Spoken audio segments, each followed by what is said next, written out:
Hello, je suis Aline, coach business chez The Bee Boost.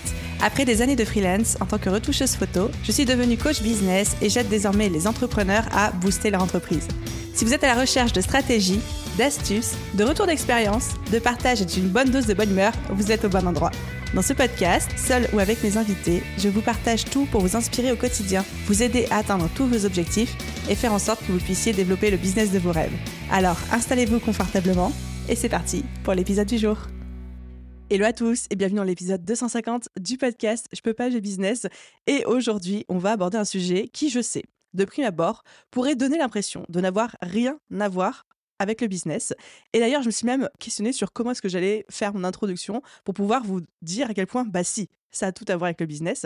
Alors, j'ai pas trouvé vraiment d'angle d'accroche, marketing, etc. Alors, je vais juste vous raconter en fait ce qui s'est passé pour moi, mon expérience personnelle et pourquoi j'ai décidé de vous faire cet épisode de podcast. En fait, ce qui s'est passé, c'est que 2023 a été une année de transformation pour moi, d'un point de vue personnel. J'ai prévu de vous faire un autre épisode de podcast plutôt pendant les vacances des fêtes, quand on est un petit peu plus détendu, etc. Et laisse le reste du temps aux stratégies business. Mais 2023 a été vraiment une année de transformation personnelle pour moi sur plein de sphères de ma vie, dont ma vie sentimentale. Et en fait, pendant toute l'année 2023 et tout particulièrement à partir de mai-juin 2023, donc deuxième partie de l'année, j'ai commencé à recevoir systématiquement énormément de retours sur mes stories Instagram. Incroyable, en mode Aline, je sais pas ce que tu as fait, mais tu es rayonnante en ce moment, tu as perdu du poids, alors que pas du tout, j'ai pas perdu un seul gramme depuis l'année dernière. Je sais pas ce que tu as fait à tes cheveux, mais c'est trop beau. Enfin, mais vraiment plein de compliments, plutôt sur mon physique, ma manière de m'habiller, etc. Des compliments qui m'ont énormément touchée et vous allez comprendre pourquoi. Donc j'ai vraiment apprécié, vraiment apprécié. Et en fait, tout le monde me disait: «Oui, t'as perdu du poids, tu changé ta manière de t'habiller et tout ça». Oui et non. Alors j'ai pas perdu de poids du tout, mais c'est vrai qu'il y a quelque chose qui a changé et ce quelque chose, c'est mon énergie féminine. Pendant toute l'année 2023 et encore une fois, on aura l'occasion d'en reparler dans un autre épisode de podcast un petit peu plus informel, je vous passe le pourquoi du comment, mais j'ai décidé d'entamer un énorme travail sur mon énergie féminine, le fait d'incarner plus ma féminité et en déconstruisant la croyance que si je devenais plus femme, plus féminine, ça allait entraver ma performance dans mon business. Et donc, cette année 2023, pour moi, c'était 3 axes entremêlés. Donc, ce travail sur mon énergie féminine, la reprise de ma vie sentimentale, le travail sur mon équilibre pro-perso, qui est aussi, vous allez voir, extrêmement lié à tout ça. Et en fait, tout ce travail, qui de base était vraiment pour moi, à titre personnel, a eu des répercussions de ouf sur mon business sans me coûter en performance malgré ce que je pouvais craindre au début. Quand je parle de répercussions de ouf sur mon business, je parle d'une meilleure énergie au quotidien. Mon énergie a connu des pics oufissimes, une plus grande sérénité, beaucoup moins de stress, une meilleure confiance en moi et en mes décisions. Et quand je vous dis une meilleure confiance en moi, pareil, il y a un avant et un après 2023 pour moi. Et aussi une impression globale de plus de fluidité, plus de facilité ressentie au quotidien dans mon business. Et ça, c'était assez incroyable à expérimenter. Et factuellement, parce que là, je vous parle beaucoup de sensations, d'émotions, etc. Et factuellement, je peux aussi vous dire que 2023, c'est l'année où j'ai réduit par 2 mon temps de travail et où j'ai 1000 fois plus de facilité à me prioriser, là où avant, je ne me l'autorisais pas vraiment. Et donc, le fait de faire ce travail sur moi, d'apprendre à me connaître, de travailler sur cette énergie féminine m'a permis de débloquer tout ça. Et j'ai décidé de vous faire ce podcast parce qu'en fait, je vous en ai parlé très rapidement en story sur Instagram en mode « Ah vous me faites tous ces compliments, sachez que ça vient pas de nulle part, j'ai travaillé sur mon énergie féminine, j'ai hyper envie de partager avec vous comment j'ai fait, ce que j'ai fait, etc. Est-ce que ça vous intéresse ?» Vous avez été énormément à me dire oui.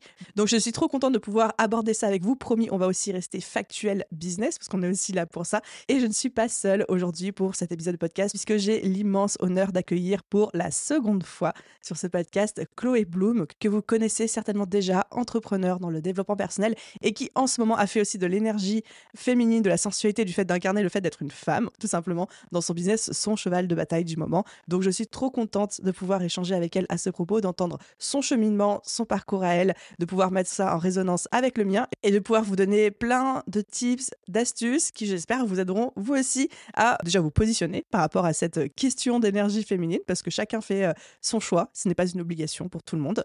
Et aussi de comprendre que la performance business, ça ne passe pas que par le faire, par la productivité, mais aussi par quelque chose parfois d'un petit peu plus méta, ce qui est moi, je pense, ma plus grosse prise de conscience de cette année. Voilà, sans plus de transition, je vous laisse écouter mon échange avec Chloé et je vous retrouve pour la conclusion. Hello Chloé et bienvenue de nouveau sur le podcast Je peux pas, j'ai business, comment vas-tu ? Salut Aline, merci beaucoup. Je suis trop contente d'être de nouveau là, tu vois. Je suis super contente surtout pour aborder ce sujet, donc merci pour l'invite. Bah, merci à toi d'avoir accepté. C'est vrai que quand on a commencé à en parler un petit peu en DM sur Instagram toutes les deux et qu'on s'est dit ce serait trop cool de faire un épisode podcast, j'ai sauté sur l'occasion. Je dis oui, oui, oui. Je pense que tu as tellement de choses à nous apporter. J'ai un petit challenge pour toi, Chloé, pendant cet épisode. C'est que j'ai à la fois envie de t'entendre en tant que spécialiste slash experte, entre guillemets, mais aussi j'ai envie d'entendre la vraie Chloé et ton expérience personnelle. Je pense que j'ai aussi envie de me mettre moi aussi un petit peu à nu pour les auditeurs dans cet épisode. Est-ce que tu es prête à relever ce défi? Carrément, et avec grand plaisir. Trop bien. Est-ce que alors, à la base, je prépare toujours moi-même les introductions de mes invités. Sauf que tout à l'heure, j'allais sur ton compte Instagram pour voir comment t'appeler en ce moment. Comment est-ce que tu te définissais? Parce que avant, ça a été coach, après, ça a été mentor, guide, etc. Aujourd'hui, je ne savais plus comment et j'avais pas Mm. peur de faire une bêtise et de dire c'est Chloé, elle est coach en dev perso et que toi, t'arrives en me disant bah non. Comment est-ce que tu te définis Pas aujourd'hui du tout. et comment tu te présenterais aujourd'hui à quelqu'un qui ne te connaîtrait pas? Un peu comme toi, je ne sais pas. C'est un peu le même truc. Je crois que j'ai dû enlever, en fait, j'ai enlevé l'étiquette de ma Oui, bio sur et tous mes réseaux. Je pense oui. que j'ai dû le faire de ça il y a 1 an et demi ou un truc comme ça. Parce qu'en fait, j'ai énormément de mal à mettre un mot sur mon métier. Je peux dire que je fais de l'inspiration, que je suis entrepreneur, ça c'est une évidence. Le truc, c'est que comme on en discutait en off, j'aime aborder beaucoup de sujets, mes multi-passions, et que pour moi, il y a plein de choses qui sont très importantes. Et comme on disait en off, aussi bien son business que la sensualité, que la spiritualité, que le dev perso, que les relations amoureuses, enfin, il y a plein de choses. Et vu que j'ai pas envie de m'interdire de parler de quoi que ce soit et que je parle de tout ce qui me tient à cœur, voilà, je parle un peu de tout ça. Mais bon, après, oui, je suis auteure, je suis conférencière, podcasteuse, multifacette, quoi. On va dire ça. Ça te va, multifacette? Chloé Bloom, Slasheuse. multifacette. Ouais, on va dire ça comme ça. Moi, ça me va. C'est vrai que, en tout cas, si je devais te définir par mon prisme et mon biais à moi, etc., c'est vraiment, pour moi, c'est à la fois, tu es une mentor et un modèle dans tout le domaine de la spiritualité, du développement personnel. Et j'adore le fait que tu abordes plein de sujets et en fonction des saisons, des cycles de ta vie, des cycles de l'année, on te va aborder des sujets différents. Et je trouve ça toujours passionnant, surtout cette capacité à te réinventer, à évoluer. En fait, on pourra en reparler aussi parce que, pareil, c'est une discussion qu'on avait commencé à avoir toutes les deux. Et encore merci d'avoir accepté de venir partager tout ça sur le podcast aujourd'hui. Merci, trop heureuse. Alors, j'aimerais commencer par quelque chose de très terre à terre, c'est que le podcast mentionne l'énergie féminine. Je sais que beaucoup d'auditeurs, d'auditrices tout particulièrement, ont peut-être déjà entendu ce mot-là sans savoir exactement à quoi ça se rapporte. D'autres n'ont peut-être jamais entendu parler des concepts d'énergie masculine-féminine. Comment tu es définie, toi? Ouais. Alors pour faire le plus simple, en fait, c'est qu'on dit toujours qu'il y a l'énergie féminine et l'énergie masculine, qui sont donc deux énergies complémentaires.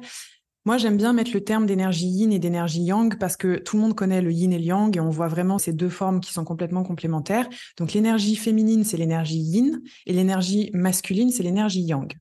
Et je préfère utiliser yin et yang pour que les gens comprennent qu'en fait, ça n'a pas de genre ni de sexe. C'est-à-dire qu'en tant que femme, on a de l'énergie yin et de l'énergie yang, donc féminine, masculine, et que les hommes également ont de l'énergie féminine et masculine. L'énergie masculine, donc l'énergie yang, c'est plutôt une énergie, tu sais, qui est assez portée vers l'extérieur. C'est l'énergie de rayonnement. C'est notamment cette énergie aussi chez toi, Aline, qui te permet de prendre ta place, de rayonner sur les réseaux, de te mettre en lumière. Puis c'est aussi cette énergie qui nous permet de passer à l'action. C'est vraiment une énergie d'action qui connaît sa direction, qui a ses objectifs, qui avance. C'est aussi une énergie de rapidité, c'est une énergie de force extérieure. Donc on a tous cette énergie-là dans notre vie. C'est aussi une énergie qui est très mentale. Donc, même pour parler plutôt d'autre chose que de l'énergie, c'est comme une part de soi, tu vois, c'est comme si tu avais plusieurs parts, c'est une part de soi.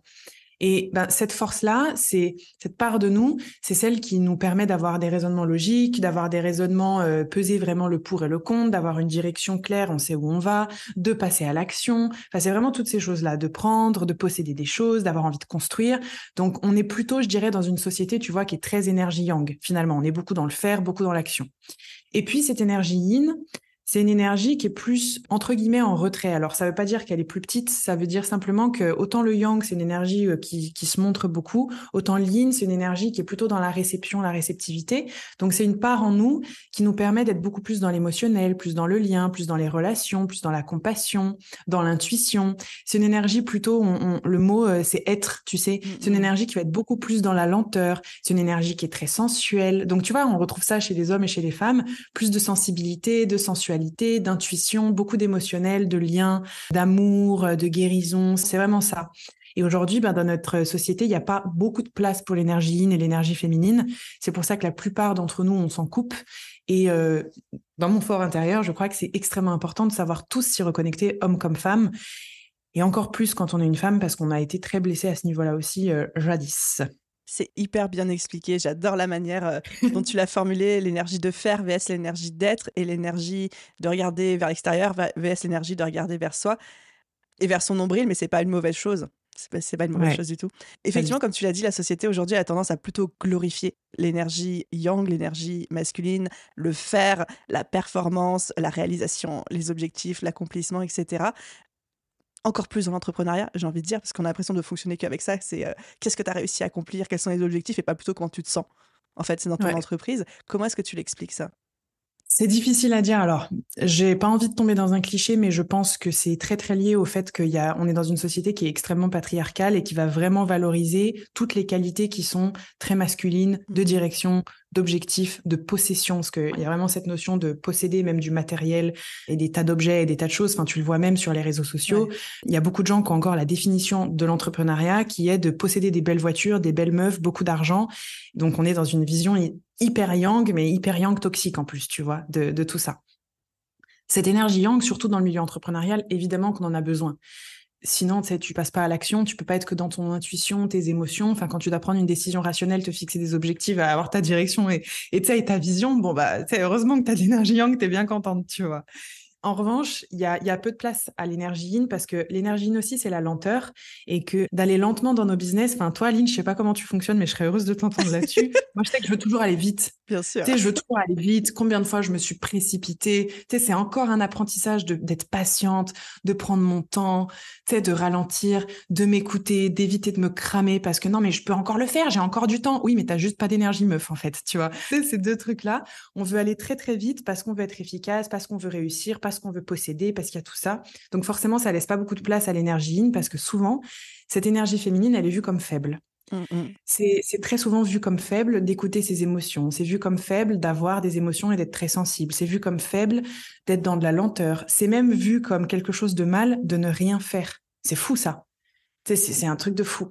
Donc forcément, bah, on met ça un petit peu de côté et puis on se dit, OK, donc pour réussir, le seul moyen que j'ai, c'est d'être en mode go, go, go, pas de place pour les émotions, pas de place pour la lenteur, pas de place pour tout ce qui est sensibilité, on y va. C'est exactement ça. Je suis persuadée que c'est évidemment dans notre éducation, hein, éducation scolaire et aussi pour beaucoup éducation parentale. Et ça me parle le fait d'avoir du mal à ralentir parce que je sais que moi, cette prise de conscience de OK, l'énergie féminine existe. Et la première fois où j'ai entendu parler de ce concept-là, c'était il y a moins d'1 an. Donc c'est un gros travail que j'entamais sur moi depuis. Tu es beaucoup plus avancée sur ce chemin que moi. Et je sais que même maintenant, des fois, je me surprends encore dans mes anciens travers, par exemple, ne serait-ce que pas plus tard que ce matin, quand je suis venue au bureau, je viens toujours à pied. Et en fait, je sais pas, j'avais tellement de choses à faire aujourd'hui sur ma to-do list que je me suis vue speeder.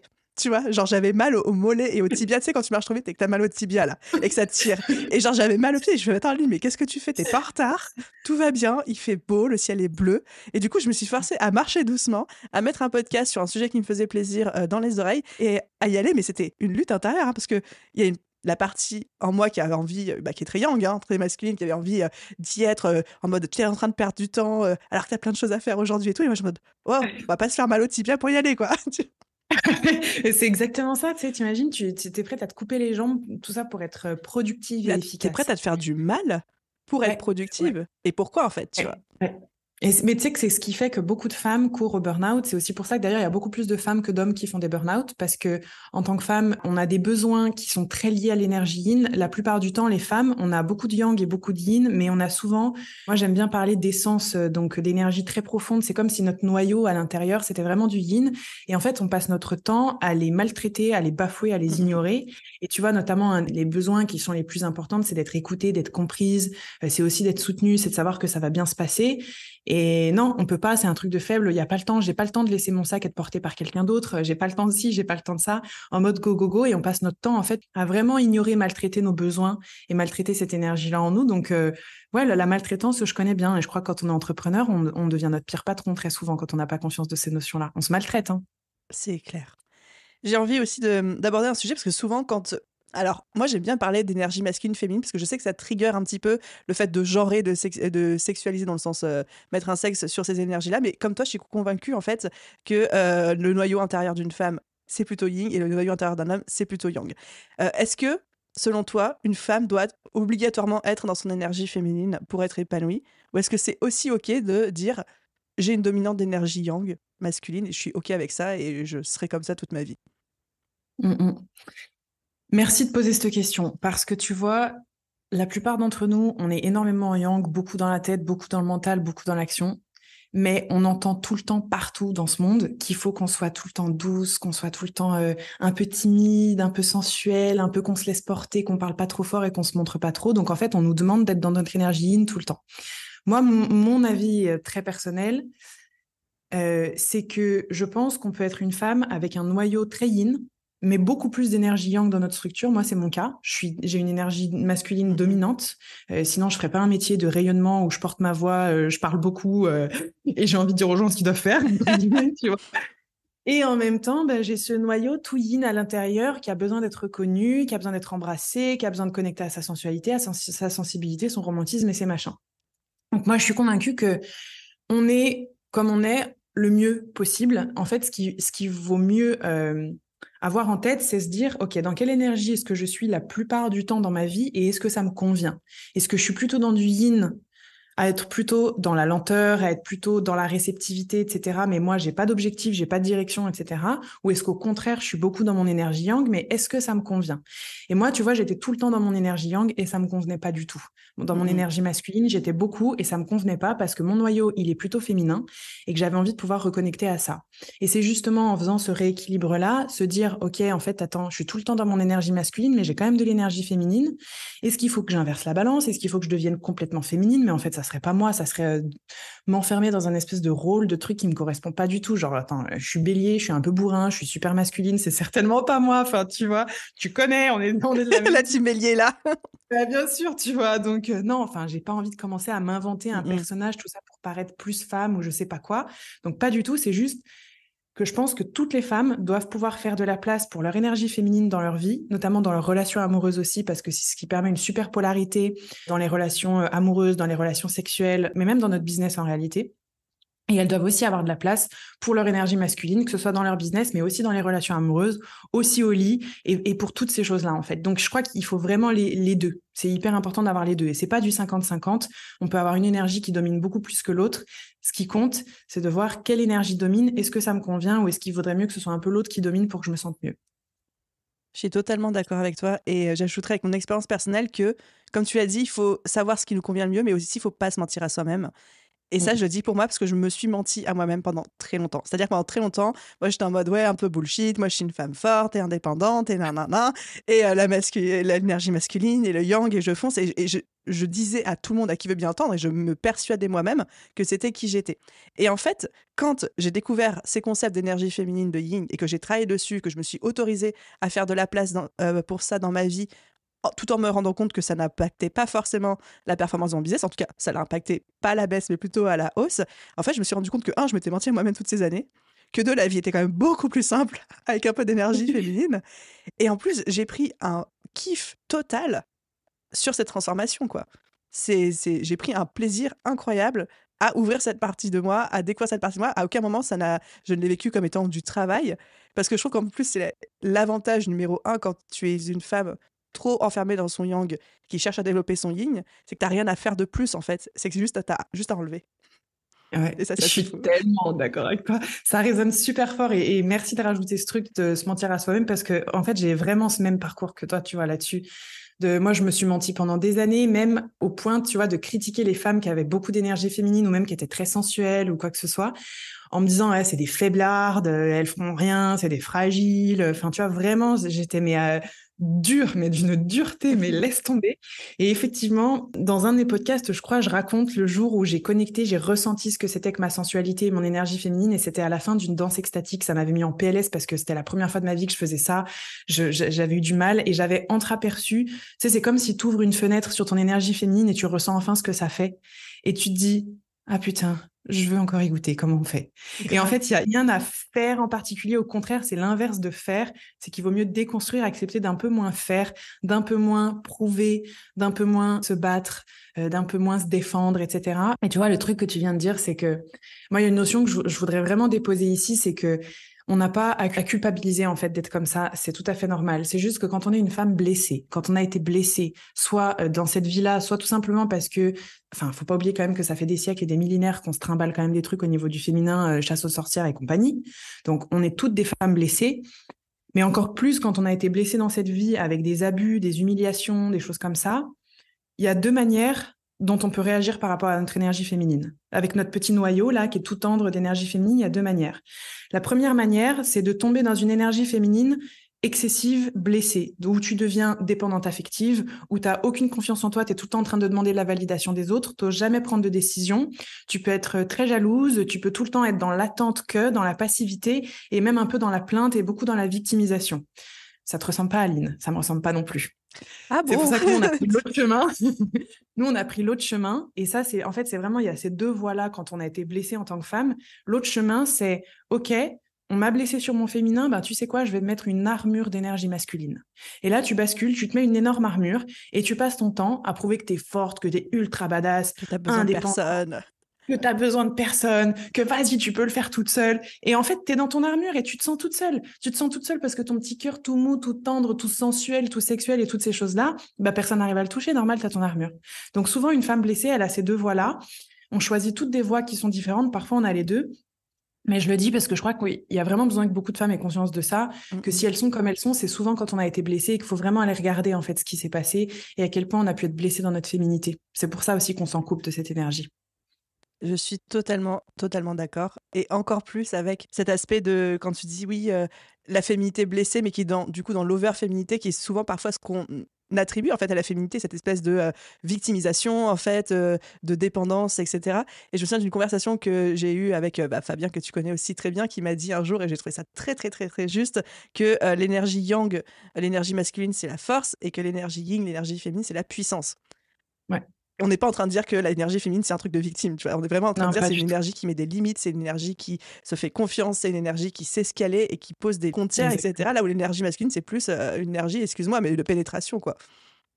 Non, mais c'est totalement ça. Et l'énergie féminine, c'est une énergie quand elle est pas blessée, ou qu'en tout cas, quand elle est guérie, ou quand elle est mature, en fait, qui connaît sa valeur. Donc, Exactement. elle se prostitue pas. Et quand je parle de prostituée, c'est pas au sens propre du terme, c'est vraiment, en fait, elle n'est pas en train d'acheter l'amour des autres, et elle n'est pas en train d'attendre la validation des autres. Elle connaît sa valeur. C'est pour ça que la puissance de l'énergie yin, c'est une puissance, c'est un Armageddon le truc, tu vois, en vrai. C'est énorme. Quand tu te reconnectes à ce truc, tu te sens puissante, vibrante, prête à déplacer des montagnes, etc. Et c'est pas de la force, en fait, à l'extérieur. C'est une parfaite transition sur le point que je voulais aborder avec toi après, c'est que souvent, on en a déjà un petit peu parlé, le fait que notre société a tendance à glorifier une énergie très yang, très masculine, encore plus quand on est entrepreneur en business. Et moi, j'avais cette idée préconçue, en fait, cette fausse croyance que me réconcilier avec mon énergie féminine, ça allait mettre du plomb dans l'aile en fait à ma performance business, à l'accomplissement de mes objectifs, etc. Pas du tout. Au final, ça même été plutôt l'inverse. Toi, comment tu l'as vécu de ton côté? Est-ce que ton business a décollé après ça? Est-ce que c'était pareil? Est-ce que, au contraire, il a plongé dans les tréfonds? Oui, écoute, c'est la merde, on ferme demain, là. On met la clé sous la porte. Écoute, comme toi, en fait, moi, ça a été le contraire. Parce que, encore une fois, on développe pas notre énergie féminine, on reconnecte avec. Donc, en fait, c'est comme si tu étais en train de refaire connaissance avec une petite part de toi ultra vibrante, ultra stylée, que tu avais juste oublié à la cave, en fait. Donc, c'est valable avec ton énergie féminine, puis c'est valable avec tout le reste, en fait. À partir du moment où tu renoues avec un morceau de toi, une part de toi, t'es encore plus large, encore plus puissant, tu décuples, t'as encore plus de créativité, etc. Puis, vraiment, cette énergie féminine, moi, quand j'ai commencé à y retoucher, j'ai été capable de faire preuve de beaucoup plus de compassion et de compréhension. Donc, ça m'a été extrêmement utile avec la communauté, avec les podcasts, avec l'équipe et tout. Mais surtout, la créativité, l'énergie de créativité, l'énergie sexuelle, enfin, tout ça, ça a été démultiplié. C'est ce qui fait que, j'ai une créativité qui est débordante. Et puis, ça m'a permis aussi de beaucoup moins être dans l'émotionnel dans mon business, c'est-à-dire de prendre des meilleures décisions qui sont pas basées sur l'émotionnel. Tu vois? Dans le sens où j'avais beaucoup plus conscience de mes émotions. Donc, plutôt que de vite action, réaction, go, go, go, faut être yang. Non, en fait, là, j'ai des émotions. Ok, tu sais quoi? Ralentir. Prendre le temps, respirer. Ok, mes émotions, elles ont leur place. Qu'est-ce que je ressens vraiment au fond de moi? Est-ce que je peux me laisser le temps de processer ça? Parce qu'en fait, là, je suis vraiment gonflée de ce qui vient de se passer. Enfin, c'est un petit peu, tu vois, toutes ces choses-là. Et d'être beaucoup plus dans le ressenti et surtout de plus réfléchir en fonction de choses logiques. Tu sais, c'est comme les gens qui se disent... Alors, je vais faire un gros parallèle parce que je pense que ça peut être très compréhensible ici. Tu sais, l'énergie masculine, ça serait un peu l'algorithme Instagram. L'énergie féminine, ça serait... Je vais Non, mais adorer tu sais, cette c'est ça. métaphore. Et, tu vois, donc l'énergie masculine, c'est ton algorithme Instagram et l'énergie féminine, c'est toi, l'énergie que tu fais passer sur tes posts Instagram. Tu as les gens qui vont te dire oui, alors attends, faut suivre une stratégie pour que mon post Instagram et mes réels y pètent, lien en description, machin, faut tout que je suive, machin. Alors en fait, je t'explique, l'algorithme Instagram, il change depuis la nuit des temps, donc si tes réels n'ont pas de vues ou que tes posts, ça marche pas, c'est pas à cause de l'algorithme. Donc, tu peux continuer de croire que faut rester dans cette énergie masculine tout le temps, ou tu peux aussi te rapprocher de cette énergie féminine et te dire, en fait, attends, mes posts vont marcher aussi en fonction de mon énergie, de ce que je mets dedans, de ma créativité, de mon intuition, de mes sentiments, de l'émotion que je fais vivre aux gens. Si je suis chiant parce que je raisonne que sur de la logique, personne n'a envie de me suivre et c'est pas inspirant. Si je procure des émotions aux gens, je raconte des histoires, je sais aussi être dans ma vulnérabilité et je fais kiffer les gens, eh ben là, ça va parler beaucoup plus, tu vois. Donc, ça a été un petit peu des deux comme ça. Je sais pas si c'est super clair, ma métaphore. C'est un peu des deux, tu vois. C'est que, faut le dire, dans le business, c'est hyper important d'avoir des raisonnements qui sont très logiques, rationnels, avec des études, avec tout ça. Mais il y a quand même une part, en tout cas chez Maison de Bloom, il y a ça. Il y a une part un petit peu d'inexplicable qui est vachement basée sur l'émotion, l'intuition, la sensation. Et qui pourtant on ne respecte aucune loi et règle, stratégie ou quoi que ce soit qui détient de l'émotion en fait. Et tant qu'on va dealer avec des humains et qu'on aura des business humains, on va dealer avec de l'émotion. Donc il faut apprendre justement cette émotion, la vivre et y remettre de la place justement dans nos business. Et j'ai hâte de te poser la question ultime qui, je pense, bourdonne dans les oreilles et dans le cerveau de tous les auditeurs, qui est de comment on fait ça. Mais avant ça, j'ai une dernière question. Je me considère comme une baby énergie. Tu vois, je suis vraiment encore dans un processus d'apprentissage. Je dis, ça fait moins d'1 an, donc j'en découvre et j'en apprends tous les jours. Et c'est, encore une fois, je trouve ça merveilleux comme chemin. La puissance du truc que j'ai découvert et que j'adore, c'est cette capacité à switcher, en fait. J'ai aucun souci, mais vraiment, littéralement, j'ai l'impression d'avoir un interrupteur dans ma tête pour switcher entre l'énergie masculine quand je suis en business, par exemple, et l'énergie féminine quand je pars en date, quand je rentre chez moi, quand je suis avec des amis, que j'ai besoin d'être dans cette énergie-là. Et vraiment, j'arrive à faire on-off. Est-ce que je suis...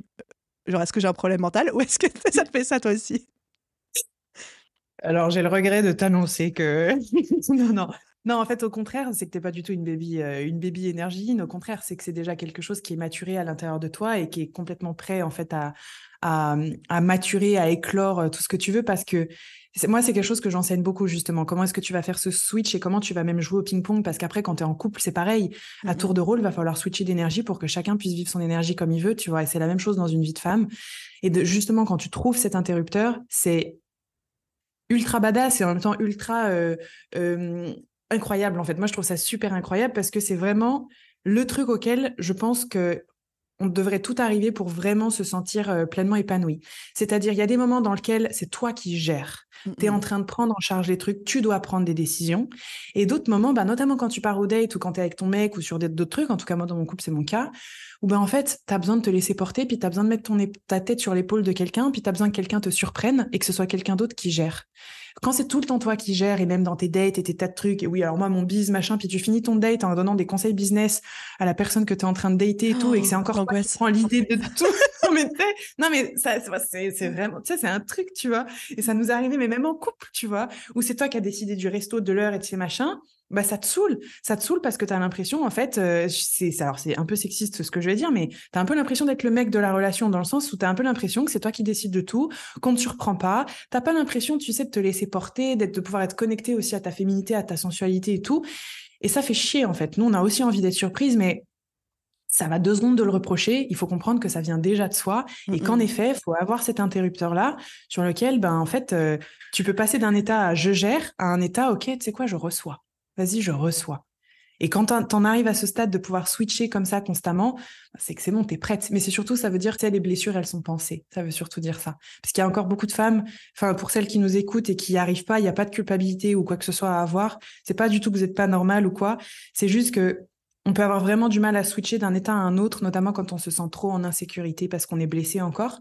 Quand on se sent trop en insécurité parce qu'on a la sensation qu'il y a que nous qui pouvons gérer ça, ben, on peut pas passer dans notre énergie féminine. Alors que si on est assez confiante, assez en sécurité, qu'on peut se sentir aussi portée, qu'on peut se sentir écoutée, qu'on peut se sentir comprise, etc., on va arriver à justement basculer dans cette énergie féminine plus facilement. Donc, c'est un travail de longue haleine. C'est un travail de longue haleine qui se fait de plein de façons différentes. Donc, j'ai très envie qu'on arrive dans la partie concrète de ce podcast parce que les gens vont se dire ouais mais comment on fait. Moi je reçois cette question tout le temps sur le podcast Tous les coups sont permis, on parle beaucoup de relations hommes-femmes et beaucoup de ces concepts d'énergie, etc.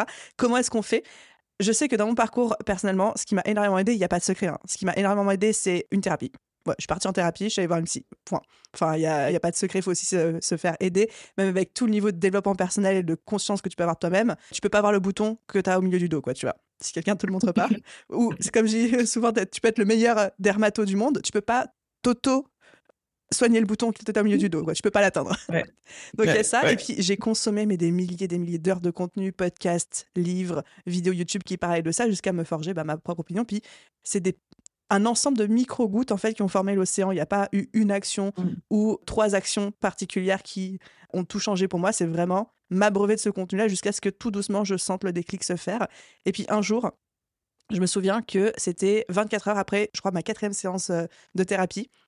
Il y a eu un énorme déclic. Alors, c'était pas la fin du travail, c'était pas le début du travail, mais ça a été un chiffre quand même, où j'ai eu l'impression de me lever le lendemain et qu'on m'avait enlevé des lunettes colorées que j'avais sur le monde. J'ai eu l'impression de revoir le monde. Et en fait, c'est comme s'il y avait eu un espèce de déclic où j'ai vu les choses complètement différemment. Et tout particulièrement dans l'aspect vie sentimentale, dating, où avant j'étais très anxieuse, dépendante, toujours en demande de validation et tout. Et du jour au lendemain, j'étais en mode, ok, tout va bien.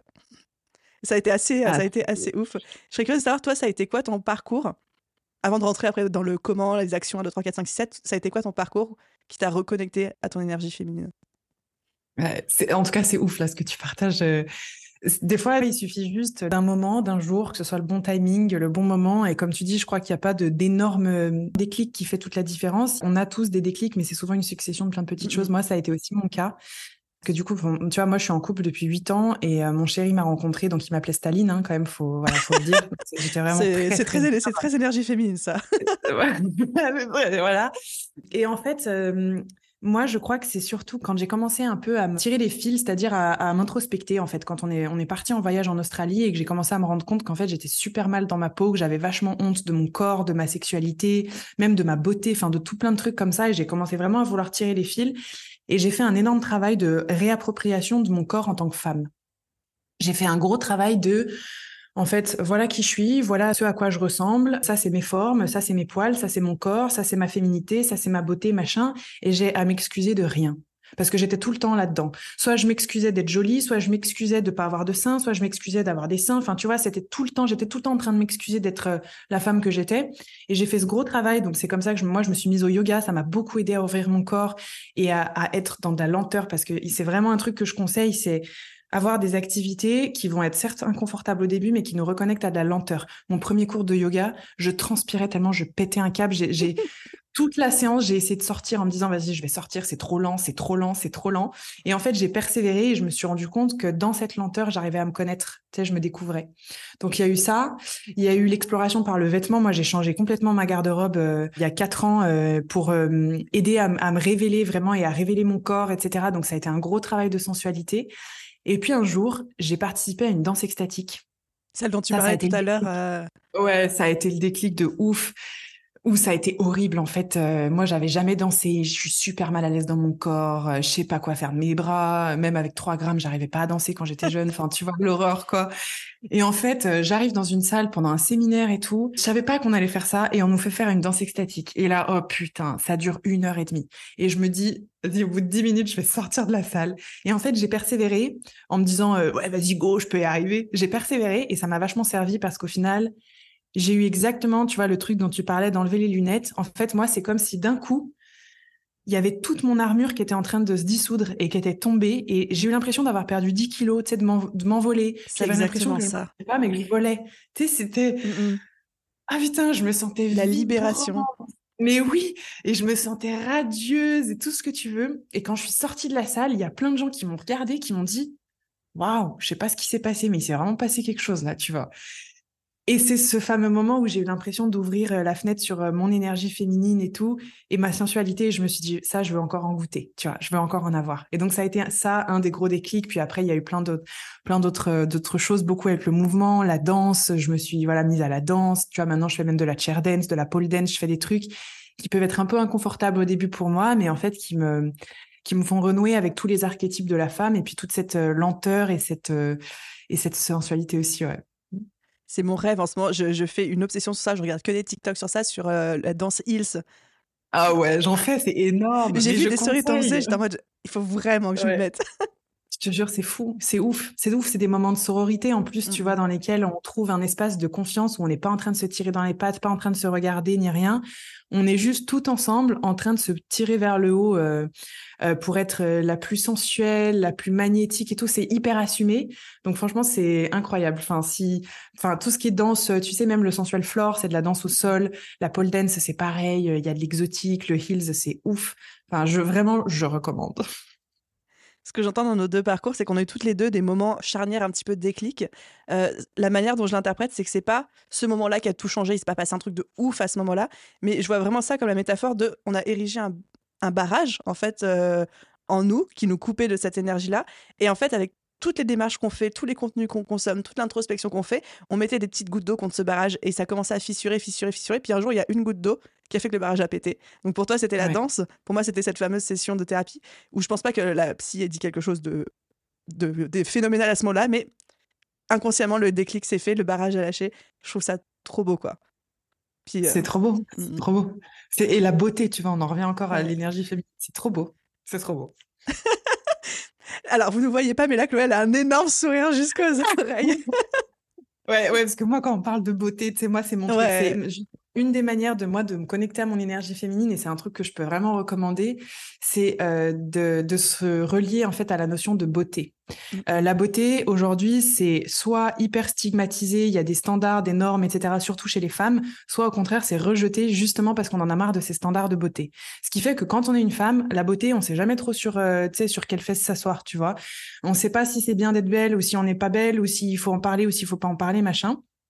Et en fait, moi, il y a une notion que j'aime amener qui est la beauté universelle, qui est en fait, c'est notre capacité à reconnaître le beau en toute chose. Et moi, c'est ma valeur numéro 1, la beauté, et c'est une de mes plus grandes forces aussi, de vraiment trouver la beauté, faire le beau. Enfin, moi, la beauté, je suis convaincue que quand on est capable de reconnaître le beau en toute chose, d'admirer de la beauté, de s'entourer de beauté, que ce soit un tableau, un flacon de parfum ou peu importe, on est déjà en train de reconnecter à notre énergie féminine, qui est cette capacité aussi à reconnaître le beau. Et la Donc, oui. contemplation est quelque chose de peu plus passif aussi. Exactement, exactement. Ça m'a beaucoup aidé aussi. Tu parlais de beauté. Au début, je n'étais pas capable de voir la beauté en moi. Tu vois, pareil, j'ai eu un parcours avec mon corps, avec mon apparence physique qui a été assez compliqué. Par contre, ce qui m'a beaucoup aidé à amorcer ce travail, c'est juste la beauté dans mon quotidien et la contemplation des petits moments. Des exemples tout bêtes, genre le matin, j'ai toujours envie de speeder, j'ai toujours envie d'aller au bureau vite, j'ai toujours envie d'être dans le faire parce qu'il y a, même encore aujourd'hui, tu vois. Par contre, prendre le temps de faire 5 minutes d'étirement, même si j'en ai pas envie, mais à la fin, qu'est-ce qu'on se sent bien. Quand je me fais couler un thé, première chose que je fais en me levant, je reste à côté de la bouilloire et j'attends que l'eau bout. Ça Mm. prend 2 minutes. Avec les bouillards d'aujourd'hui, ça prend 2 minutes. T'as l'impression de perdre ton temps, mais c'est juste forcer quelque part à contempler et avoir la beauté de ton thé qui est infusé à la perfection, toi qui as pris le temps de faire 5 minutes d'étirement pour toi avant d'allumer ton téléphone le matin. Et tout ça, c'est des petites choses que non seulement tu fais pour toi en disant à ton corps, à ton cerveau, je me priorise parce que je m'aime, et aussi te forcer, comme tu disais, et j'emploie le mot forcer volontairement, à voir la beauté dans chaque petit instant et à prendre le temps de la voir et à choisir de la voir, c'est puissant aussi. Ouais, c'est hyper puissant. Et puis, je crois que c'est vraiment le premier conseil qu'on peut donner de toute Mhm. façon et que j'avais vraiment envie de partager, c'est ça, c'est prenez le temps. On est dans un monde où il faut que chaque geste soit millimétré et utile. Ce qui fait qu'il y a plein de choses qu'on prend plus le temps de savourer. C'est aussi ce qui fait Mhm. qu'on se coupe de notre sensualité et tout. Tu vois, j'en parlais l'autre fois, même le fait, tu sais, de se crémer le corps ou de se huiler le corps pour certaines femmes. J'en parlais avec des femmes de mon entourage. Elles prennent le premier truc venu, vite, vite, vite. De toute façon, il faut que ça hydrate, c'est efficace et puis c'est torché.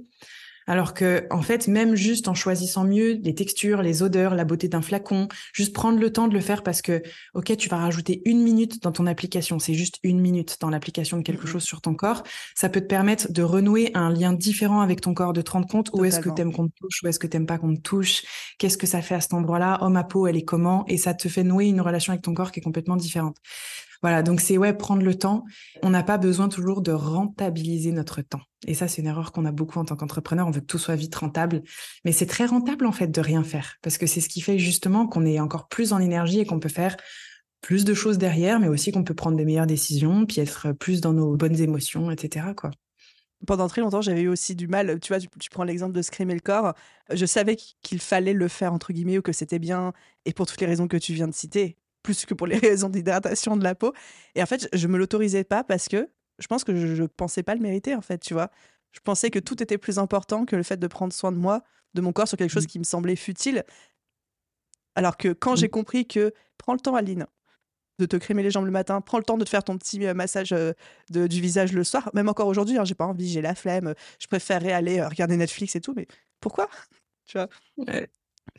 Ça m'émeut vachement, tu Ouais. vois, ce que tu dis, parce qu'en fait, ça fait vachement écho à la notion de plaisir et de à Ouais. quel point aussi, en tant que femme, on pense que le plaisir, c'est pas utile et qu'il faut toujours que, tu sais, quand on reçoit du plaisir, faut qu'on le rende. Donc, en fait, on ne sait pas recevoir. Donc, on est coupé de notre énergie féminine à fond là-dessus.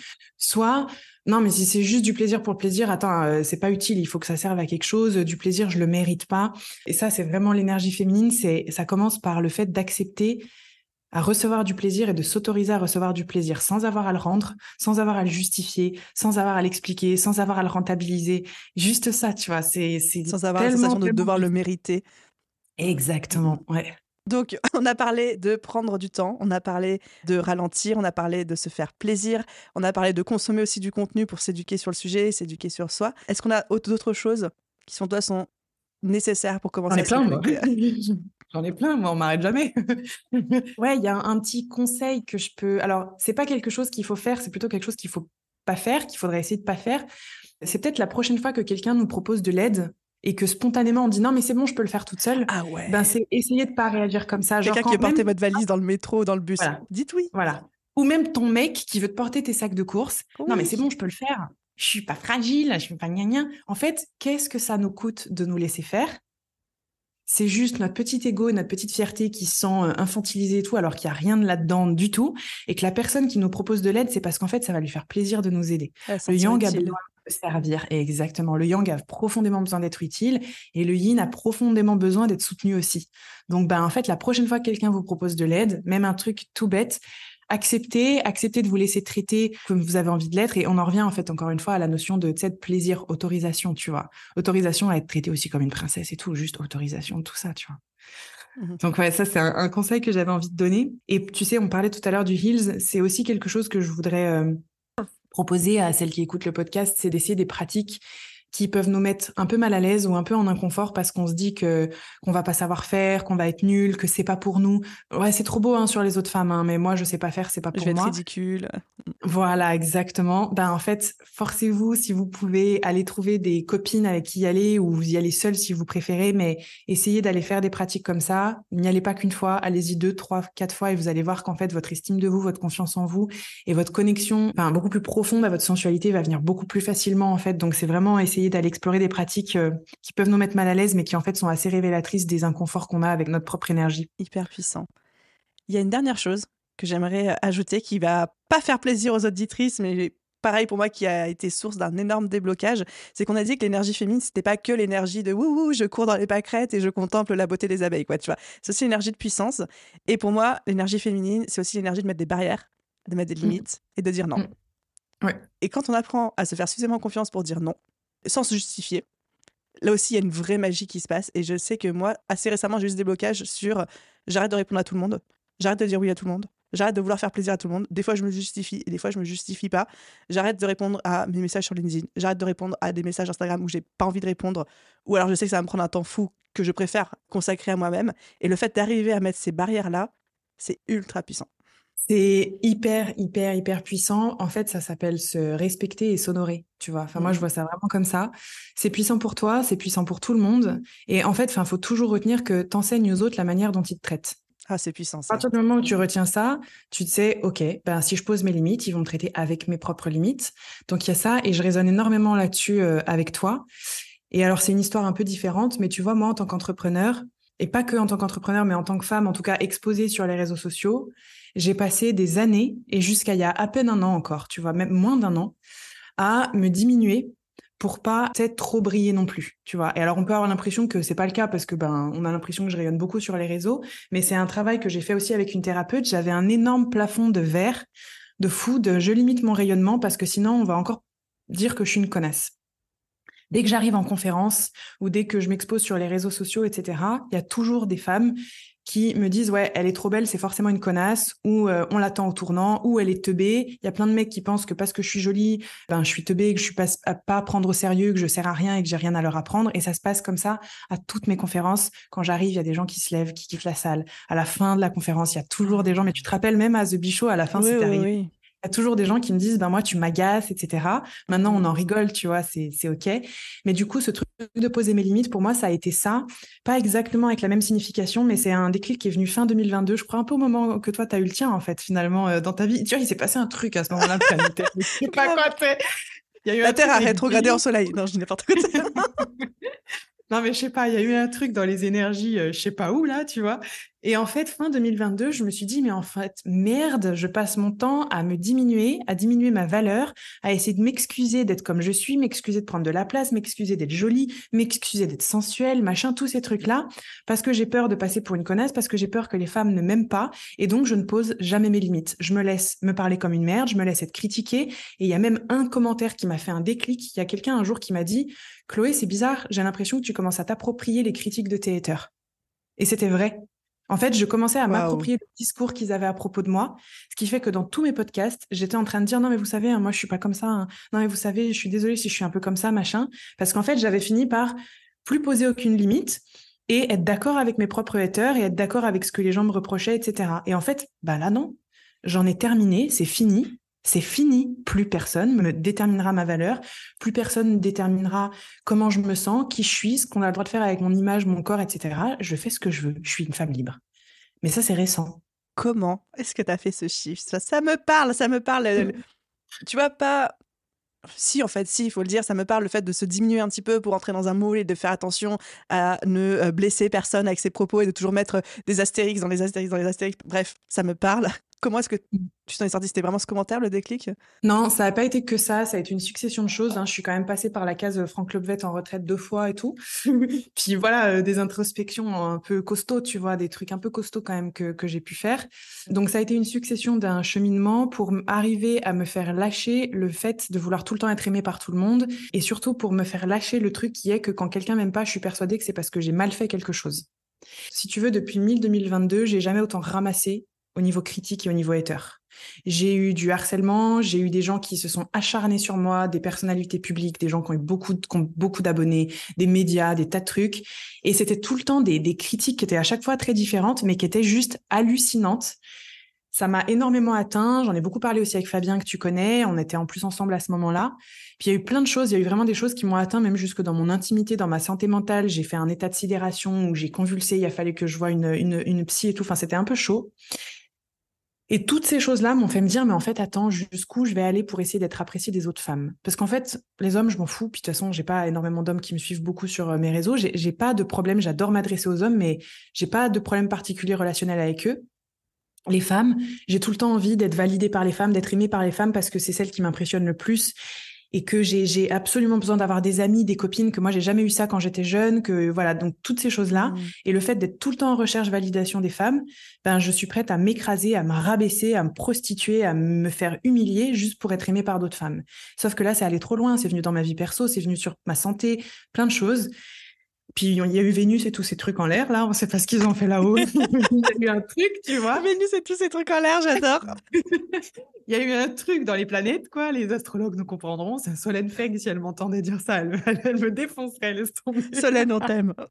Solène, on t'aime, et c'est toi qui nous explique tout. À chaque fois, elle me dit, oui, Chloé, tu as ton milieu du ciel en taureau. Le taureau, c'est la sensualité. Le milieu du ciel, c'est la carrière. C'est pas étonnant. Tu vois, elle me dit tout le temps des trucs comme ça. Mais en gros, ouais, il s'est passé toutes ces choses, une accumulation, jusqu'au jour où, en fait, j'ai fini par me rendre compte que je dérangerais toujours quoi qu'il arrive, que c'était déjà le cas dans la cour de récré, que c'est le cas de 100% des êtres humains et que de toute façon, plus on est lumineux, plus on attire les moustiques. Donc c'est une évidence que ça va avec. Avec toute la lumière vient l'obscurité, c'est le principe même de la dualité de la vie, donc on doit faire avec. Et donc j'ai le choix de, soit ça va continuer de déterminer ma manière de rayonner, soit j'accepte que ça fait partie du jeu et en fait c'est terminé. Plus personne n'aura le droit de vote sur mon corps et ma souveraineté. Donc en fait, j'ai vraiment eu la sensation de récupérer ma souveraineté. En fait, j'ai eu l'impression de comprendre que c'était moi qui votais, uniquement moi. Et ça sera plus jamais autrement. C'est venu d'un coup, un matin, je me suis réveillée. C'est ça, c'est l'accumulation des petites gouttes d'eau qui ont formé d'un coup l'océan qui a fait péter le barrage, quoi. C'est fou, hein. C'est Ouais, fou. Ouais. Mais c'est rassurant en même temps, tu vois, ces petites gouttes d'eau, parce que ça représente vraiment le pouvoir de l'effet cumulé C'est et ça. de tous les petits efforts et la théorie des petits pas. Donc c'est aussi rassurant pour les gens, tu vois, qui t'écoutent, de comprendre que il n'y a pas des grands et énormes pas à faire et des trucs qui coûtent des milliers d'euros à acheter. Non, vous n'avez pas besoin d'aller faire une danse extatique à Bali pour pouvoir changer. Il n'y a rien de tout ça. C'est juste Zut, des j'allais faire passer sans frais pas. l'entreprise. Bon, alors, éventuellement, si tu veux, Aline, je peux te donner l'excuse. Je vais faire une prescription. Mais tu vois, c'est des petits pas. C'est juste des petits pas au quotidien, des petits gestes chaque jour. Et puis un jour, on se réveille et on se rend compte qu'on est complètement différente et on regarde le chemin parcouru et on est super fiers. Et en plus, ces petits pas sont hyper agréables à vivre aussi. Moi, c'est vraiment l'image que j'en garde, c'est que chaque petit pas nous débloque un petit quelque chose. Ouais. Mais moi, j'ai vraiment kiffé tout le chemin et je le kiffe encore aujourd'hui de me dire, mais Ouais. c'est de mieux en mieux, c'est trop bien, on continue, quoi. Ouais, c'est ça. Bah, la vie est de plus en plus légère et de plus en plus Ouais. kiffante. Et puis plus tu es connecté à tes ressentis, plus tes sens exacerbés, plus tu peux jouir de la vie et de toutes les choses que t'offre la vie. Bon, bah, c'est génial. On est des êtres de jouissance et de plaisir, quoi. Donc, let's go, quoi. Enjoy. Chloé, j'ai super envie de te parler aussi du programme que tu viens de lancer sur la sensualité qui, pour moi, est un levier royal pour se reconnecter à sa féminité, à son énergie yin. Est-ce que tu peux nous en dire un petit peu plus? Ouais, bien sûr. Comme je te disais en off, c'est vraiment le programme qui représente tout mon parcours. Donc, c'est celui que je me suis interdit de sortir pendant très longtemps pour les raisons qu'on vient d'évoquer, parce que j'avais la sensation que ça allait être trop. Et que, en fait, ben là, je te dis, c'était au mois de juin, mais en fait, terminaris, plus jamais. Donc, bah, tu sais quoi, ce programme que je veux sortir depuis des années, je vais le sortir. Donc là, c'est vraiment l'aboutissement de tout ça. Ça représente tout le chemin que j'ai fait pour me réapproprier mon corps, ma sensualité. Donc, on parle aussi de l'énergie féminine dedans. Et en fait, ça s'appuie vraiment sur 3 grands piliers qui ont été transformateur dans mon cheminement pour reconnecter à la femme sensuelle, etc. C'est le mouvement, donc via le mouvement, que ce soit la danse, les pratiques de yoga, les mouvements libres, les mouvements sensuels, etc. Ensuite, le deuxième pilier, c'est le vêtement, parce que moi, le vêtement, ça a été thérapeutique pour moi. Et on juge ça un peu trop souvent de superficiel, mais en fait, on peut s'habiller pour paraître jolie, mais on peut sinon, en fait, à la place, plutôt s'habiller pour que ça soutienne notre énergie et notre cheminement. Et moi, c'est ce qui s'est passé.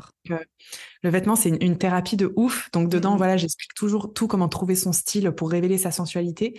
Et le troisième, c'est sur l'énergie sexuelle. Donc là, on est dans un concept un peu plus chez Père, mais qui, je suis sûre, te parle aussi et qui parlera à certaines personnes. C'est aussi cette énergie de vie et cette énergie sexuelle qu'on a et qu'on réprime et qu'on opprime beaucoup, surtout en tant que femme. Et c'est comment est-ce qu'on va arriver à la faire circuler, à en faire une énergie de création, à être créative, à reconnecter aussi à la partie plus orgasmique de nous, au plaisir et à toutes ces choses-là. Donc voilà, c'est vraiment les 3 grands piliers et c'est sorti aujourd'hui. Eh ben parfait, du coup je mettrai évidemment le lien en description et je pense même que je vais devenir cliente de ce programme parce que j'ai trop envie d'avoir ton approche et de continuer un petit peu ce cheminement. J'ai adoré cet échange, Chloé. Franchement, merci, merci énormément. Est-ce que tu aurais un dernier mot pour toutes les femmes qui nous écoutent, qui ont à la fois, après avoir entendu cet épisode, envie de commencer ce travail ou de continuer ce travail de se reconnecter à leur énergie féminine, et en même temps qui sont pas encore totalement convaincus, qui se disent oui, mais la performance dans le business, oui, mais est-ce que du coup, je vais pas devenir une petite femme sensible, princesse, etc.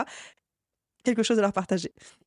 J'aime bien partager toujours que ça fait des millénaires qu'on croit que notre énergie féminine, c'est une source de honte. Et c'est ce qui fait qu'on en fait quelque chose de faible.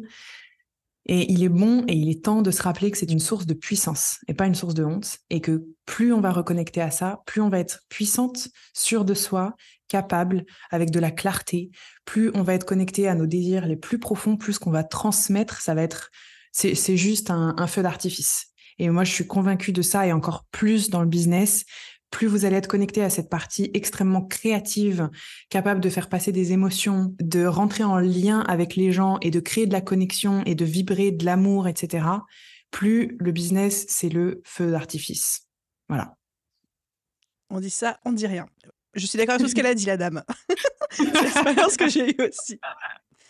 Chloé, merci pour tout, merci pour ton temps, merci pour cette valeur ajoutée et puis à très vite. J'ai hâte qu'on ait l'occasion de continuer cette discussion. Merci Aline, à bientôt. Et voilà les amis, j'espère que cet épisode de podcast vous a plu. Je sais pas vous, mais moi j'adore la capacité de Chloé à non seulement vulgariser et démocratiser des concepts qui pourraient potentiellement paraître super spirituels, super perchés, et surtout aussi à débiter des punchlines à la minute. J'en ai relevé plein, et surtout la fameuse c'est à toi d'éduquer les gens sur comment se comporter avec toi. Ça m'a énormément parlé. Je pense que c'est personnellement ce que je retiens de cet épisode de podcast. Comme d'hab, j'espère que ça vous a plu. Si c'est le cas, n'hésitez pas à venir me faire un feedback sur Instagram, à laisser une note et un commentaire sur votre plateforme d'écoute. Merci à tous ceux qui prennent le temps et la peine de le faire. Et à vous tous, je vous souhaite une merveilleuse journée, soirée, après-midi, nuit, où que vous soyez. Et je vous dis à très vite dans un prochain épisode. Bye tout le monde!